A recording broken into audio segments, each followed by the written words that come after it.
तो दुनिया का नंबर 1 देश जो है वो बैलेट से वोट डालता है। अगर आप दुनिया में नंबर 1 हो गए हैं तो दुनिया के नंबर 1 जो देश है उसकी नकल कर करके बैलेट पे भी वोट पड़वाइए तो हम मानेंगे कि आप दुनिया में नंबर 1 हैं और नंबर 1 देश से कुछ सीख करके आए। 24 की बहुत बड़ी तैयारी है। उत्तर प्रदेश से ही बीजेपी आई थी, 14 में आए थे, 24 में चले जाएंगे।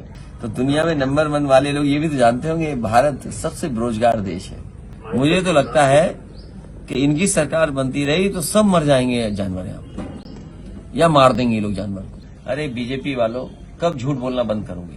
हालांकि मुख्यमंत्री जी का एक डायलॉग बहुत लोकप्रिय है, 46 में 56, लेकिन उसके बावजूद भी वो कह रहे थे कि 40 लाख करोड़ का एमओयू हुआ है।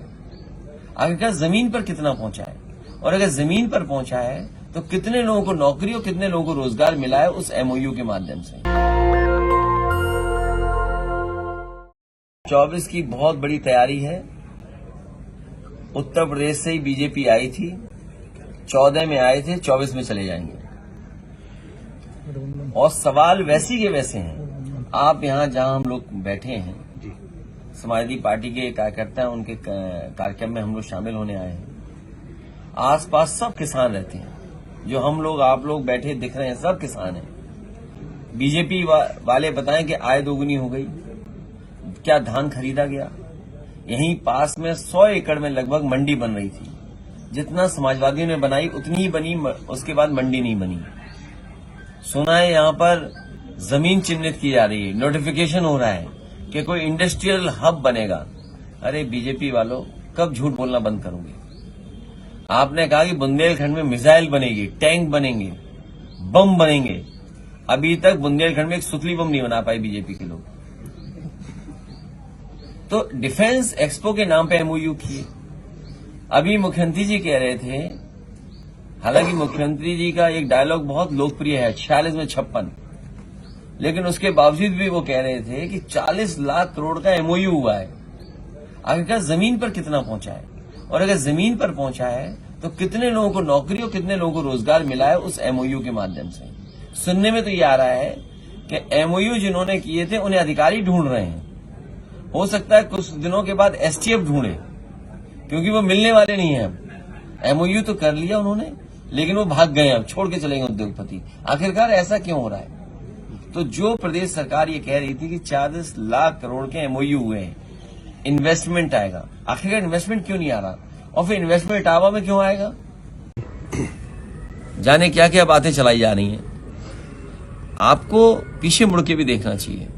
एक समय पे आपने इत्र व्यापारी क्या पैसा पकड़ा था और समाजवादी पार्टी को बदनाम करने के लिए या समाजवादी पार्टी पर आरोप लगाने के लिए बाकायदा एक प्रोपेगेंडा किया गया। जनता ये जानना चाहती है, जिस इत्र व्यापारी पे 250 करोड़ रुपए पकड़े गए थे, 250 करोड़ रुपए, इसी तरह लॉकर में, इसी तरह मशीनें आई थी, इसी तरह अधिकारी आए थे।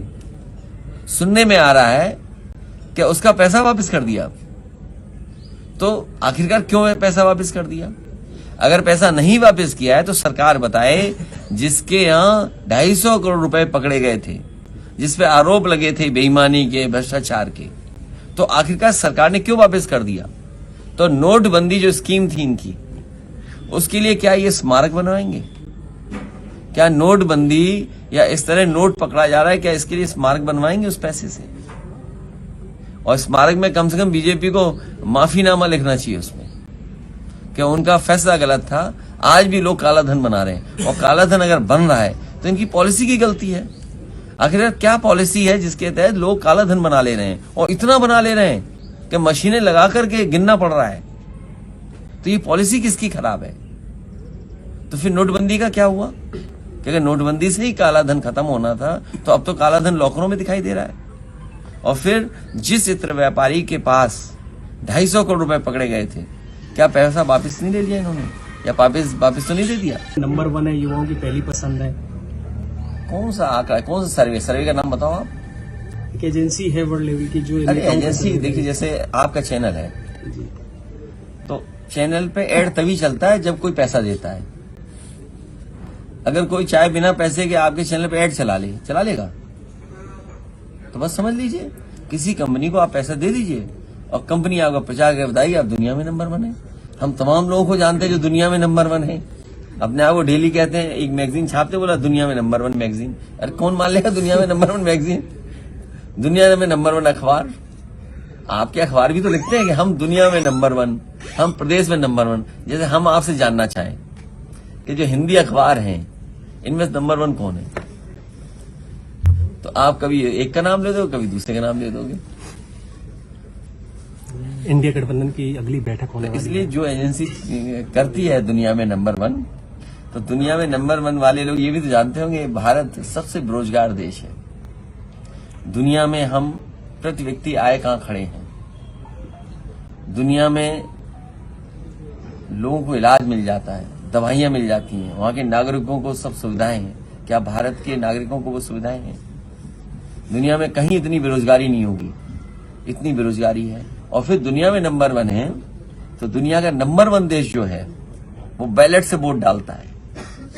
अगर आप दुनिया में नंबर 1 हो गए तो दुनिया के नंबर पर 1 जो देश है उसकी नकल कर करके बैलेट पे भी वोट पड़वाइए, तो हम मानेंगे कि आप दुनिया में नंबर 1 हैं और नंबर 1 देश से कुछ सीख करके आए। तो इटावा देख रहे हैं, मान लीजिए अगर आप हम सब लोग इटावा मैनपुरी के आसपास के लोग हैं, बताइए अगर कोई इन्वेस्टमेंट यहां पर आया हो और फिर सरकार क्या कहती है हम $1 ट्रिलियन इकोनॉमी बनाएंगे। जिस सरकार की अर्थव्यवस्था चौपट हो, 60 से लेकर के 70% पैसा न खर्च कर पा रहे हो, गड्ढे न भर पा रहे हो, गरीब को अस्पताल में इलाज न दे पा रहे हो, वो क्या $1 ट्रिलियन इकोनॉमी बनाएंगे। $1 ट्रिलियन इकोनॉमी के लिए आपको पैसा खर्च करना पड़ेगा। आप 70% पैसे नहीं खर्च कर पा रहे, तो आपकी $1 ट्रिलियन इकोनॉमी कैसे बनेगी। और फिर नौकरी बता रहे हमने नौकरी दे दी, कहां नौकरी दे दी, कह रहे हैं घर घर नल। अरे उन्हें देखना चाहिए, जब नल लगाने जाओगे तो घर घर बेरोजगार बैठा है, वो बेरोजगार आपसे रोजगार मांगेगा। घर घर नल तो ठीक है, लेकिन घर घर बेरोजगार भी बैठे हैं। उन घर घर बैठे हुए बेरोजगारों के लिए आपके पास क्या इंतजाम है। और हम और आप सब इटावा के लोग हैं, लाइन सफाई की दुर्दशा पे भी कुछ बोलिए। जानवर एक के बाद एक मर रहा है, शेर मर गया, ये मर गया, एंटीलोप्स मर गए, डियर मर गया, कितने मारेंगे ये लोग जानवर। मुझे तो लगता है कि इनकी सरकार बनती रही तो सब मर जाएंगे जानवर यहाँ, या मार देंगे ये लोग जानवर को।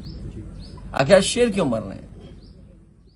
नेशनल दस्तक की आपसे गुजारिश है कि अगर इसको बचाना चाहते हैं तो नेशनल दस्तक को सब्सक्राइब करने के लिए रेड कलर के सब्सक्राइब बटन को दबाएं, फिर बेल आइकन की घंटी दबाएं। नेशनल दस्तक को बचाने के लिए बहुत जरूरी है कि हर खबर को शेयर करें, लाइक करें, कमेंट जरूर करें।